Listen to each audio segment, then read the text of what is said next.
Welcome to Fireside Gaming. My name's Billum, and today we're checking out a personal favorite game of mine, SNK vs. Capcom Card Fighters Clash. As the name suggests, this is a crossover game that features characters from Capcom and SNK games. However, instead of it being a fighting game, this is a card battle game. What's even more interesting is that this is the first crossover game between the two companies, though to be fair, it only claims this title by a small margin. SNK vs. Capcom Card Fighters Clash came out on November 21st of 1999. The second SNK vs. Capcom crossover game was SNK vs. Capcom The Match of the Millennium, which was released 9 days later on November 30th, 1999. Match of the Millennium is much more of what you might expect from a crossover between these two companies. It's a 2D fighting game that features characters from several different franchises, but we're not here to talk about that. Let's get back to the card game. SNK vs. Capcom Card Fighters Clash starts out simple enough. Players can choose to play as one of two characters depending on the version. In the Capcom version, it's between the siblings Cap or Comet. Cap is the current Card Clash champion, and Comet is his younger sister. The SNK version lets players choose between Shin, a card battler newbie that wants to challenge Cap, or Kei, the fiery tomboy. Outside of that, there aren't many differences between what protagonist the player chooses, as the game's story is incredibly light. Even so, I have to note spoilers are incoming. The game begins by teaching players the basics of card battling and then sending them on their way to collect SC coins from the local top players. I love all of the different areas that players can explore in this game, and there are plenty of fun references packed away in them. A quick example of one is the SC Mansion. Here, players have to fight a card battler named Mikami, as in Resident Evil director Shinji Mikami, inside of a mansion filled with zombies. After players collect 5 SC coins, they take part in a league that has them challenging a series of card battlers in a gauntlet. Finally, they head to LA to fight in the final round of the contest against their rival. Not to wear out an old comparison, but SNK vs. Capcom Card Fighters Clash is paced like a Pokemon game. It's an incredibly similar setup to fighting gym leaders before heading off to challenge the Elite Four and finally the player's rival. The biggest difference is probably the freedom players have. They don't have to fight the top local players in any specific order. Instead, they just get to explore the various locations in the game and battle when and where they want. It's a nice bit of freedom compared to the Pokemon series, but I won't deny that this game is much smaller in scale. Adding to the Pokemon comparisons is the actual release of the game. Rather than coming out as a single version, Card Fighters Clash got a split release. One is the Capcom version, and the other is the SNK version. Each version starts the player off with a different deck. Finally, and I promise, this is the last time I bring up Pokemon in this video, the game lets players trade cards with each other. Granted, that would require you to know somebody else that owns a Neo Geo Pocket Collar, a copy of the game, and a link cable. To be more specific, players would need a link cable that connect to Neo Geo Pockets and not to the Sega Dreamcast. Yeah, as strange as it may sound, this little champ could sync up to certain Dreamcast games and unlock special content. Card Fighters Clash is one of those games, but I don't have the capabilities to test that feature out. I've got to point out that this whole idea of linking a portable console up to a home console for rewards predates the Game Boy Advance to GameCube link cable by a couple of years. It's neat to see that somebody tried it before Nintendo, even if it's faded into obscurity. And I've let myself get derailed again. My apologies. Let's finally try talking about card battles. Card Fighters Clash follows some of the same basic card battle rules that players likely already know.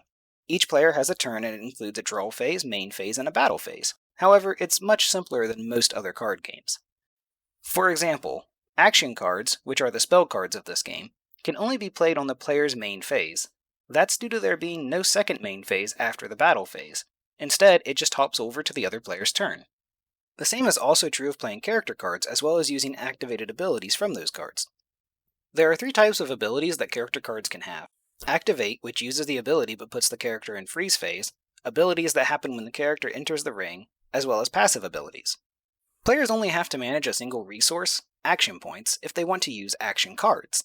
A small difference is that AP has another purpose. If players have enough of it, they can choose to make union attacks. Unlike normal attacks that most card games make use of, union attacks are basically a team-up. The player can select between 2 and 3 fighters and have them all attack together. Doing this means that the enemy player can only block all of these fighters with a single one of their own. Adding to that, union attacks can deal damage to a player even if they block. It all just depends on how many combined battle points cards making the union attack have after engaging the blocker. Battle points are another interesting change of pace in Card Fighters Clash. They act as both the attack power and health of the character card. Even more interesting is the fact that it doesn't reset after a battle. As an example, if a player attacks with a 1000 BP card and the enemy blocks with a 700 BP card, the blocker dies and the attacking card now only has 300 BP remaining. Outside of returning the card to the player's hand, there's no way to get this card back to its original state. I actually really dig this aspect of Card Fighters Clash, because it reminds me of a fighting game. The character cards, many of which come from fighting game series, keep their battle damage, and that makes sense to me. The Union attacks dealing damage even when blocked also makes me think of chip damage, which is when a character in a fighting game takes damage even when blocking. It's worth noting that attacking or activating an ability will put a card in freeze phase. This lasts until the player's next turn. During that time, cards in freeze phase can't block. Another thing that I should mention is the lack of requirements to put a card on the field. Outside of a couple of characters, players can just play a card without having to pay any kind of resource for it. That means the game leans heavily into the player with the stronger cards winning. This isn't to say that there's no strategy in the game, but it's not as prevalent as in many other card games out there. Adding to all of this is the sheer amount of characters in the game and the fun abilities to make use of. For example, Terry from Fatal Fury is in the game, and his ability, Terry Rush, keeps him out of freeze phase even if he attacks. There's also other great character cards, such as Akuma. He uses the Raging Demon to instantly kill an enemy character card when he enters the ring. I really do love seeing all these different characters in the game. It's a true love letter to both Capcom and SNK series. I mean, I can't express how cool it is to see Mega Man, Proto Man, Roll, X, and Zero all in a game together. There's even some love for Mega Man Legends in the action cards with Tron Bonne and the Servbots. Fans of other Capcom games also get Hager from Final Fight, various Darkstalker characters such as Morgana, Felicia, and Dimitri, as well as some rival schools and Resident Evil love.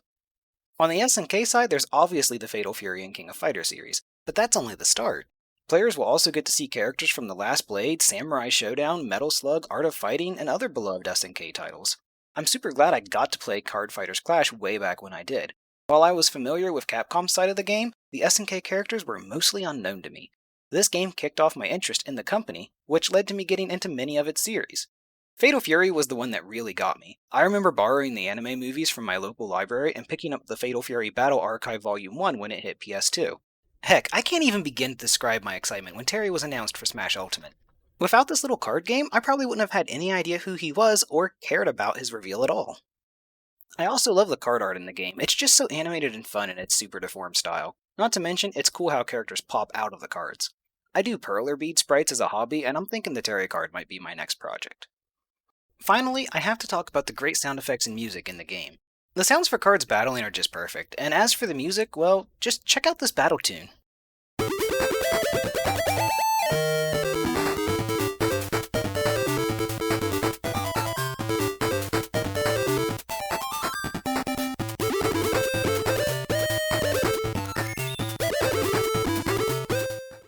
If it's not already clear, I love SNK vs. Capcom Card Fighters Clash. I've played through it more times than I can remember and can easily get lost in grinding for more cards. Even if Nishi screwed me out of getting the Geese card in my most recent playthrough. Seriously, I don't know what happened here. I beat him on my first go, but he only gave me 4 cards instead of 5. So how can enthusiastic card game lovers go about checking this game out for themselves? That's where things get a bit tricky. While it did get an English release, it can be hard to find at a decent price. Not to mention, players also have to track down a working Neo Geo Pocket Color to play it. What I'd really love to see is a Neo Geo Pocket Color collection come out on modern consoles. I want it to include both versions of Card Fighters Clash, Match of the Millennium, The Last Blade, King of Fighters, and Gal Fighters, and maybe a couple of really unique ones as well, like Fosseli, if that's how you say it, I've never actually known, and Biomotor Unitron. To be clear, SNK is adding some of its old Neo Geo Pocket Color games to the Switch eShop, but it's only a handful right now. Also, it hasn't announced any of the crossover games with Capcom. Finally, I care more for physical releases, so while the eShop is great and all, I'd prefer something like the SNK 40th Anniversary Collection, but with the Neo Geo Pocket games instead. A man can dream, right? Yet again, thank you for watching. If you've enjoyed the content I'm making, consider subscribing and telling your friends about me. If you want to chat me up directly, I'm also on Twitter at Billum256. And until next time, take it easy.